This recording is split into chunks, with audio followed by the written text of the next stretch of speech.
Welcome back once again, and welcome along for Ozarks Tonight. I'm David Oliver. I wanted to invite in our Greene County prosecutor, Dan Patterson. Dan, good to see you, as always. Thanks for having me. I want to talk with our prosecutor about the Family Justice Center. We've done a lot of coverage on the Family Justice Center over the last couple of months. It's a new collaborative effort to bring services under one roof for victims of crime and domestic assault. Let's go back to, it's been open a couple of months now. Tell me how the idea came about for the Family Justice Center.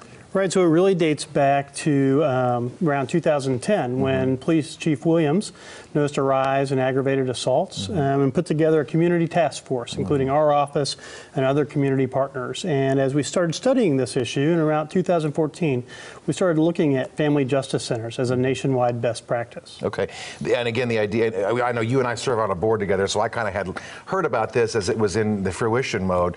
The idea here is to bring services under one roof so that people who need help don't have to go to all these different places to get that help, right? Right, that's part of it. The other thing that it does is by putting those professionals from law enforcement and shelter and both public and private agencies together, it increases the collaboration between those agencies and the professionalism and makes more things available to the victim when they're there. So for example, a victim or a survivor might come into the center only wanting an order of protection or only wanting shelter, but after they meet with one of the navigators, are introduced to a friendly detective or a friendly prosecutor or someone friendly from Children's Division, and may end up taking advantage of a number of resources that help them with their safety. Because they may not know those resources exist until they get to that center, I would assume. Right, or because of the challenges in getting to all of those different places, it may just be too challenging for them to make all those things happen in a timely fashion. And we paid for this through new tax, I believe, right? That's right, two new taxes actually. The City of Springfield passed a level property tax last fall in November, and the county passed a sales tax, and so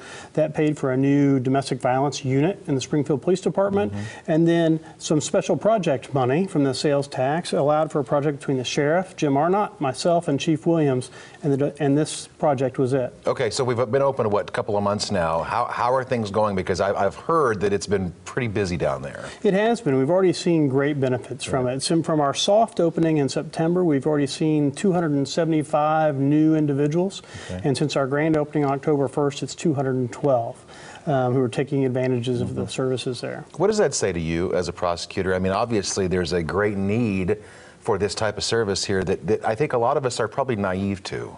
Right, we knew that need was there, and what we're hoping to see is benefits like you've seen across the country in terms of reduced homicides, decreased domestic violence rates, as well as improved safety for victims, and we've already started to see some of those things. What are you hearing in terms of what the people are saying to your staff members and those who staff the office when they go there? Are people just saying, oh, I'm grateful for this, or I'm surprised that this exists, or what are your folks hearing?